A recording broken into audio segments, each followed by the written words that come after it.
আমাদের কর্ম কিন্তু আমাদের কাছে ভালো ফল হিসেবেই ফিরে আসে এবং আমাদের ভালো কর্মফল আমাদের জীবনের শেষ পথ চলার পথটাকে প্রশস্ত করে এবং সহজ করে। বন্ধুরা, এই অসাধারণ প্রসঙ্গটাকে কেন্দ্র করে আজকে আমি আপনাদের এক দরিদ্র ব্যক্তির সুন্দর একটি গল্প শোনাবো। চ্যানেলে নতুন হলে সাবস্ক্রাইব করতে ভুলবেন না এবং অবশ্যই গল্পটি ভালো লাগলে একটা লাইক আশা করব। আজকে এক অতি সাধারণ এবং হতদরিদ্র ব্যক্তির গল্প শোনাবো আপনাদের। সেই অতি সাধারণ সরল সাদাসিধে মানুষটির নাম ছিল মিলন।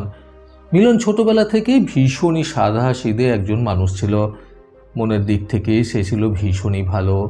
সে অতি দরিদ্র শ্রেণীর অন্তর্ভুক্ত হয়েও নিজের সাধ্য অনুযায়ী গায়ে গতরে খেটে নিজের শক্তির প্রয়োগ করে মানুষের সেবার জন্য সব সময় এগিয়ে আসত। সে সবসময় ভালো কর্ম করত, সকলের সাথে ভালো ব্যবহার করত, সকলের সাথে হেসে খেলে কথা বলতো। এমনকি মিলন নিজে না খেয়েও অন্য অনাহারী মানুষদের খাওয়ানোর চেষ্টা করত। তার গ্রামের সকলেই তাকে খুবই ভালোবাসত। কিন্তু অনেক চেষ্টা করেও মিলন কখনো নিজের অতি দরিদ্র অবস্থার পরিবর্তন ঘটাতে পারেনি। তাই তার স্ত্রীর সাথে তার বেশিরভাগ সময় ঝগড়া লেগেই থাকত। ঝগড়া হলে স্ত্রী মন্দ মন্দ কথা বললেও মিলন চুপচাপ সেগুলো শুনত এবং খুব কষ্ট পেলে সে বাড়ি থেকে বেরিয়ে যেত। আবার কিছুক্ষণ পর নিজের মাথা ঠান্ডা হলে বাড়িতে ফিরে আসতো। একবার সংসারের অভাব অনটনের কারণে মিলন এবং তার স্ত্রীর মধ্যে তুমুল ঝগড়া বাঁধল। মিলনের স্ত্রী মিলনকে নানা ধরনের ছোট বড় কথা শোনালো, এমনকি মিলনকে মরার অভিশাপও দিল তার স্ত্রী। সে কথাগুলো শুনে মিলনের ভীষণ কষ্ট লাগলো। সে আর থাকতে না পেরে বাড়ি থেকে বেরিয়ে পড়ল এবং নিজের মনে স্থির করলো যে আর কোনো দিন বাড়িতে ফিরবে না। বাইরেই সে সারা জীবন যে করেই হোক কাটিয়ে দেবে। নিজের গ্রাম থেকে বেরিয়ে পথ চলতে শুরু করলো মিলন। হতাশ আনমনা হয়ে মনের কষ্টকে বুকের মধ্যে চেপে ধরে পথ হাঁটছিল সে। এইভাবে পথ চলতে চলতে দুপুর গড়িয়ে রাত নেমে এলো। রাত্রিবেলায় মিলন একটি রাস্তার পাশে এক বড় গাছের নিচে থেকে রাতটা কাটিয়ে দিল। তার মনে তখন কোনো ভয় ডর ছিল না, আর না ছিল কোনো খিদে ক্লান্তি। তার মনের মধ্যে ছিল শুধুমাত্র দুঃখ, কষ্ট এবং সংসার ছেড়ে চলে আসার কঠিন যন্ত্রণা। পরের দিন ভোরের আলো ফোটায় মিলন আবার পথ চলতে শুরু করলো।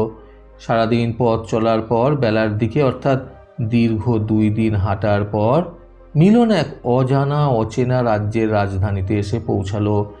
সেখানে এসে মিলন দেখলো চারিদিকে প্রচুর মানুষের ভিড় লেগে রয়েছে। অনেক বাজনা বাজানো হচ্ছে, চারিদিকে অনেক মানুষের কোলাহল শোনা যাচ্ছে। এইসব দেখে মিলন অবাক হয়ে রইল এবং ভাবতে লাগলো, এখানে আসলে কি হচ্ছে যে এত লোক ভিড় করে রয়েছে। মিলন তার সাথে সাথে আরও লক্ষ্য করলো একটা পাশে বেশ কিছু মানুষ একটি সারিতে সমানভাবে দাঁড়িয়ে রয়েছে। এইসব দেখে মিলন সেখানে উপস্থিত একজন মানুষকে জিজ্ঞাসা করলো, আচ্ছা ভাই, আমাকে দয়া করে একটু বলবে এখানে কিসের এত ভিড় লেগে রয়েছে এবং সকলে এত আনন্দই বা করছে কেন? মিলনের প্রশ্নের উত্তরে সেই ব্যক্তিটি বলল, এখানে এখন এই রাজ্যের এক প্রকারের নিয়ম পালন করা হবে। মিলন তখন অবাক হয়ে সেই মানুষটিকে আবারও প্রশ্ন করল, কী ধরনের নিয়ম পালন করা হবে?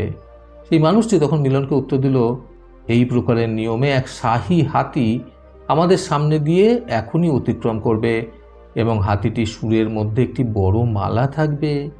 একথা বলার পর সেই মানুষটি মিলনকে উদ্দেশ্য করে বলল, দেখছেন এখানে লাইন দিয়ে আমরা সকলে দাঁড়িয়ে রয়েছি। হাতিটি এসে সেই মালাটি আমাদের মধ্যে থাকা ব্যক্তির মধ্যে কোনো এক ব্যক্তির গলায় পরিয়ে দেবে এবং যে ব্যক্তিকে শাহী হাতিটি সর্বপ্রথম মালা পরাবে সেই ব্যক্তি আগামী 5 বছরের জন্য রাজা হিসেবে ঘোষিত হবেন। তখন মিলন মনে মনে ভাবল, বাহ, ব্যাপারটা তো বেশ ভালো। আমিও না হয় এই লাইনেতে এদের সঙ্গে দাঁড়িয়ে পড়ি। কে জানে ঈশ্বর আমার কপালে কি লিখে রেখেছেন। হতে পারে ভালো কিছুই লিখেছেন, তা না হলে আমি ঘুরতে ঘুরতে এত জায়গা থাকতে এই রাজ্যেই কেন এসে পৌঁছাবো। এইসব ভাবতে ভাবতে মিলন সেখানে লম্বা লাইনের মধ্যে দাঁড়িয়ে পড়ল।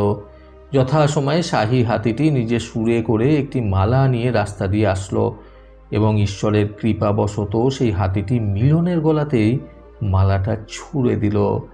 মিলনের গলায় মালাটা এসে পড়তেই সকলেই এই বলে আনন্দে চিৎকার করতে লাগলো যে আমরা আমাদের পরবর্তী রাজাকে পেয়ে গেছি। আমাদের কি সৌভাগ্য যে আমরা এনাকে এই রাজ্যের রাজা হিসেবে পেয়েছি।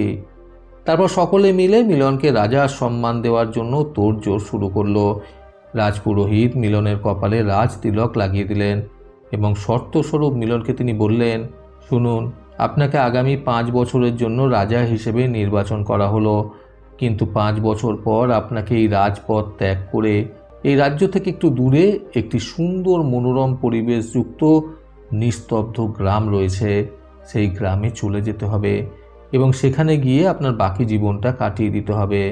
কিন্তু সবথেকে কঠিন ব্যাপার হলো এটাই যে 5 বছর পর আপনাকে এই সুন্দর গ্রামটিতে পৌঁছাতে হলে বিশাল আর গভীর এক নদী পার করতে হবে।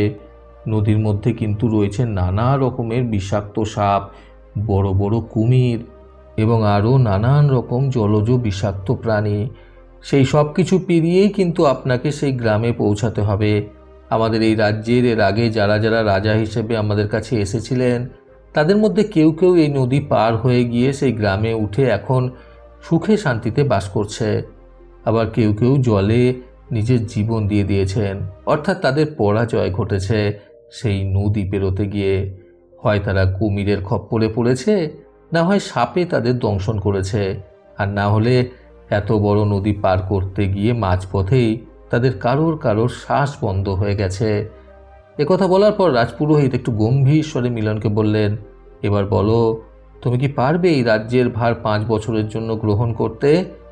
মিলন এই প্রকার শর্ত শুনে নিজের মনে মনে ভাবতে লাগলো, আমার জীবনে তো নতুন করে পাওয়ারও কিছু নেই আর হারানোরও কিছু নেই, তাই আমি মরে যাই কি বেঁচে যাই কারোর কিছু আসে যায় না। আমার স্ত্রীও তো চায় আমি যাতে মরেই যাই, তাহলে আমার এত ভেবে চিনতে লাভ নেই। আমি বরং শর্ত গ্রহণ করে রাজ্যভার নিয়েই ফেলি, যা হবে 5 বছর পর দেখা যাবে। এই ভেবে মিলন রাজভার গ্রহণের জন্য সম্মতি জানায়। তারপর ধুমধাম করে জাঁকজমকপূর্ণভাবে মিলনকে 5 বছরের জন্য রাজা হিসেবে ঘোষণা করা হয়। পরবর্তী 5 বছর সকল রাজ্যবাসী মিলনকে রাজা হিসেবে পেয়ে খুবই ধন্য হয়, কারণ মিলন একজন সৎ, নিষ্ঠাবান, সাদাসিধে, দয়ালু মানসিকতা সম্পন্ন রাজা হয়ে ওঠে সকল রাজ্যবাসীর কাছে। সকল রাজ্যবাসীর সমস্ত দুঃখ কষ্ট মিলন ভাগ করে নিত, এমনকি সকলকে বিপদের সময় সাহায্য করত ও সবসময় এগিয়ে আসত রাজা মিলন। এইভাবে রাজ্যবাসীর সাথে খুব ভালোভাবে আনন্দ মজার মধ্য দিয়ে দীর্ঘ 5 বছর মিলনের কেটে যায়। 5 বছর পর সেই দিন এলো যেদিন কিনা জঙ্গলের পাশে সেই বিশাল নদী সাঁতরে মিলনকে পেরিয়ে যেতে হবে পাশের সুন্দর মনোরম গ্রামটিতে। সকল রাজ্যবাসী খুবই শোকাহত হয়ে পড়ে, কারণ তারা জানতো না মিলনের সাথে এরপর কি ঘটতে চলেছে। তারা সকলেই আগে এটা ভেবে ভয়ে কাঁদতে লাগলো যে মিলনকে হয়তো কোনো কুমিরে ছিঁড়ে খাবে বা কোনো সাপে ছোবল দেবে। এত ভালো রাজা, এত সৎ রাজাকে তারা হয়তো আর বেঁচে থাকতে দেখতে পারবে না। এই ভেবে সকলেই হতাশ হয়ে পড়ে, সকলেই কান্নাকাটি করতে থাকে, দুঃখ করতে থাকে। এরপর রাজ্যভার ত্যাগ করার নিয়ম কানুন পালন করা হচ্ছিল মিলনের সাথে। তাকে তিলক লাগানো হয় কপালে। রাজপুরোহিত নিজে এসে তাকে তিলক লাগিয়ে দেন এবং সকলে মিলে সেই নদীর উদ্দেশ্যে রওনা হয়। মিলনকে শেষবারের মতো একটি ঘোড়ায় চাপিয়ে নিয়ে যাওয়া হয় সেই নদী পার করানোর জন্য। কিন্তু নদীর কাছে পৌঁছাতেই সবাই অবাক হয়ে সেই নদীর দিকে তাকিয়ে থাকে। কারোর মুখে কোনো কথা ছিল না, কারণ রাজা মিলন গত 5 বছরের মধ্যে নিজের রাজ্যভার গ্রহণের সঙ্গে সঙ্গে এই বিশাল নদীতে একটি সেতু নির্মাণ করিয়ে দিয়েছেন পাশের গ্রামে সহজেই যাওয়ার জন্য, যাতে এরপর থেকে জীবন এবং মরণের মধ্যে লড়াইয়ের নিয়মটা আর না মানা হয়। সকল রাজ্যবাসী এই দেখে আনন্দে আত্মহারা হয়ে পড়ে যে শেষ পর্যায়ে এসেও রাজা মিলন সকলের কথা ভেবে এত ভালো একটা কাজ করলেন। সকলে এইটুকু স্বস্তি পায় যে রাজা মিলন 5 বছরের রাজ্যভার ত্যাগ করে সশরীরে সেতু পেরিয়ে পাশের গ্রামে গিয়ে উঠতে পারবেন। তারপর মিলন সকলকে বিদায় জানিয়ে নিজের রাজার পদ ত্যাগ করে দিয়ে সেই সেতু পেরিয়ে অসাধারণ সুন্দর গ্রামটিতে পৌঁছে যায়। বন্ধুরা, কর্মফলের গুরুত্ব বুঝতে আজকের এই সুন্দর গল্প থেকে শিক্ষণীয় 3টি কথা সর্বদা মনে রাখুন। প্রথমত, আমরা যদি আমাদের সারা জীবন ধরে সৎকর্ম করি, সকলের ভালো করি, সকলের মঙ্গল কামনা করি, সকলকে ভালো উপদেশ দিই, অর্থাৎ আমাদের যদি কর্মফল ভালো থাকে, তাহলে আমাদের পরবর্তী জীবনের বা শেষ জীবনের সুখে শান্তিতে থাকার রাস্তা বা সেতু ঈশ্বর নিজেই নির্মাণ করে দেবেন। দ্বিতীয়ত, আমাদের শুধুমাত্র আমাদের কর্ম নিয়ে ব্যস্ত থাকতে হবে এবং লক্ষ্য রাখতে হবে সেই কর্মটা যাতে অন্যের কোনো ক্ষতির কাজে না লাগে, বরং আমাদের সেই কর্মটা দ্বারা যেন আমরা অন্যকে সাহায্য করতে পারি। তৃতীয়ত, ভালো কর্মের মাধ্যমে ঈশ্বরের মন জয় করার জন্য আমাদের শুধুমাত্র সৎকর্ম করে যেতে হবে, বাকিটা ঈশ্বরের উপর ছেড়ে দিতে হবে। প্রতিবারের মতো আবারও বলবো, এই পৃথিবী তাদেরকেই সম্মান দেয় যারা ইউনিক কিছু করার ক্ষমতা রাখে। সকলের সুস্থ এবং সুন্দর জীবন কামনায় প্রকৃত জীবন থেকে আমি সন্তু চক্রবর্তী আবার আসবো আগামীকাল নতুন সুন্দর শিক্ষণীয় একটি ছোট গল্পের সাথে। ভালো শুনুন, ভালো থাকুন। ধন্যবাদ।